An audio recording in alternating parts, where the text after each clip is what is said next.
The 116th session of Congress is upon us, and as is always the case, the ruling party gets to write the rules that will govern the body for the next 2 years. Now, in this case, Democratic Party leadership has proposed rules that are problematic, to say the least. They're downright concessions to the Republican Party. They're economically illiterate rules that will essentially kneecap the progressive agenda. So we're going to talk about the rules proposed by House Democratic Party leadership. But to give you a broad overview of these rules, Susan Davis of NPR explains that the Democratic Party's goal in opting for these rules was to theoretically eliminate causes of major instability during the previous 8 years of Republican rule in Congress. Now, the rules that they're proposing in this resolution aim to do that by doing things such as reviving an old rule that automatically raises the debt ceiling. Now, this is to avert government shutdowns and make sure that the United States doesn't default on national debt. They're limiting the reach of procedural tools that make it easier to oust the House Speaker. But they're also doing some, I think, positive things. They're creating new ethics rules. They're requiring time before major votes in order to give lawmakers the opportunity to read the bills before voting on them. They're making members of Congress foot the bill for any sexual harassment or discrimination settlements that might come up. And for the most part, broadly speaking, that was their goal. So that's all fine and dandy. I don't really have much to say about those rules. But where we start getting into some issues here is when we get to how this will impact progressives, specifically progressive policy proposals. Now, you all know about the Select Committee on the Green New Deal that progressives were fighting for. I mean, this is just the bare minimum thing that you can do to show to us that you care about climate change. But after blocking Ocasio-Cortez's Green New Deal during the holiday season, when Democrats probably assumed that no one would be paying attention, and they were correct, they are in fact giving us a committee on climate change after all. But there's a really big catch with it. It's virtually toothless. And as Susan Davis explains, the panel will not have subpoena power or the ability to introduce legislation, so it will not be as powerful as a similar committee created by Pelosi during the previous Democratic majority from 2007 to 2011, but the issue is expected to be a major priority for the party's progressive wing. So, I mean, I guess it's better than nothing, right? But I mean, there's still some questions. Will members of this committee be barred from accepting contributions from the fossil fuel industry? I mean, what really will it do? Is this anything other than just lip service to progressives? And more importantly, will the person who's been advocating for a Green New Deal the most, Alexandria Ocasio-Cortez, even be seated on this committee? That's still an open question, but there's something a lot more nefarious in this resolution. This rules package contains a giveaway to the right, something known as PayGo, which is essentially self-imposed austerity. It's an economically illiterate conservative rule that will kneecap anything progressives want to accomplish. Now, as The Intercept's David Dayan explains, the new rule establishes a point of order against any bill that increases the deficit within a 10-year budget window based on figures from the Congressional Budget Office. The House could attach an emergency designation to legislation to get around the PayGo rule. Congress did this in 2009 to pass the economic stimulus package under President Barack Obama. The point of order could be waived by a majority vote of the House, but this gives the Democratic leadership another lever of control on what legislation can advance, as their assent would be critical to exempting bills from the PayGo rule.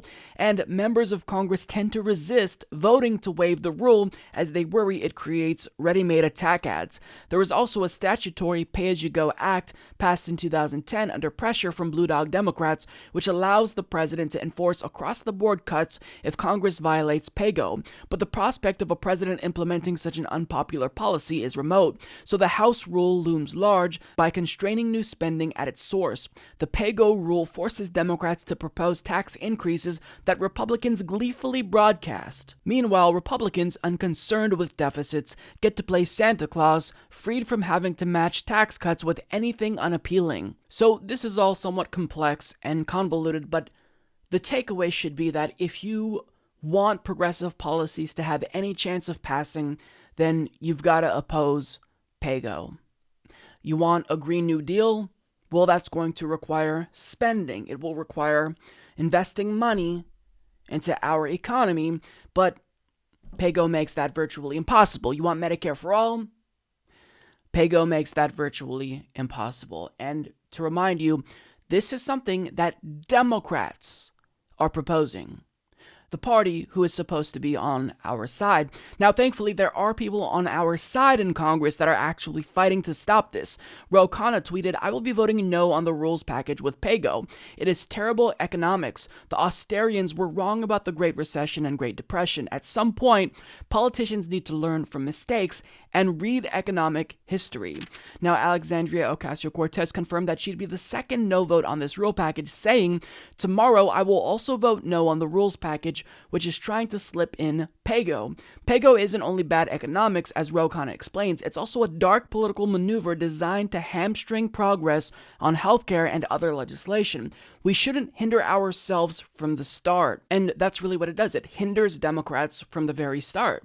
But it's something that's convenient to right-wing corporate Democrats like Nancy Pelosi, because she knows that now that the House is in their control, they're going to be expected to deliver on progressive policy priorities. But knowing that some of these policies would violate the interests or really conflict with the interests of the party's base and their donors, this is a convenient way to get them to not be able to pass anything.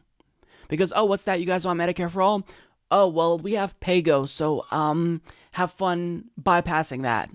So she's creating this obstacle that, while it isn't insurmountable, it's still a barrier to progressive policy priorities, and it's got to be defeated. So we've got two people thus far at the time I'm recording this that are pledging to vote against it, and we need a total of 18 to stop PayGo. We need 18 House Democrats to vote against these rules, and only 2 thus far have pledged to vote against it. So we need 16 more. Now I'm expecting the usual progressives such as Raul Grijalva, Ayanna Pressley, Ilhan Omar to all come out and vote against this, but at the same time, it's also incumbent on us to rally support against these rules and in favor of something that doesn't kneecap the progressive agenda.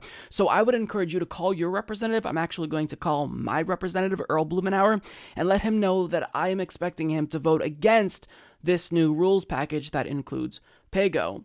His number is 503-231-5413.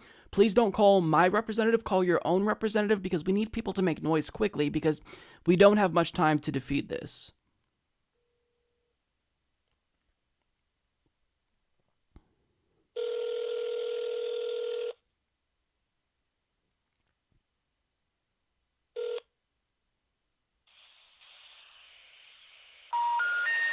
We're sorry. You have reached a number that has been disconnected or is no longer in service. Okay, let me try that again.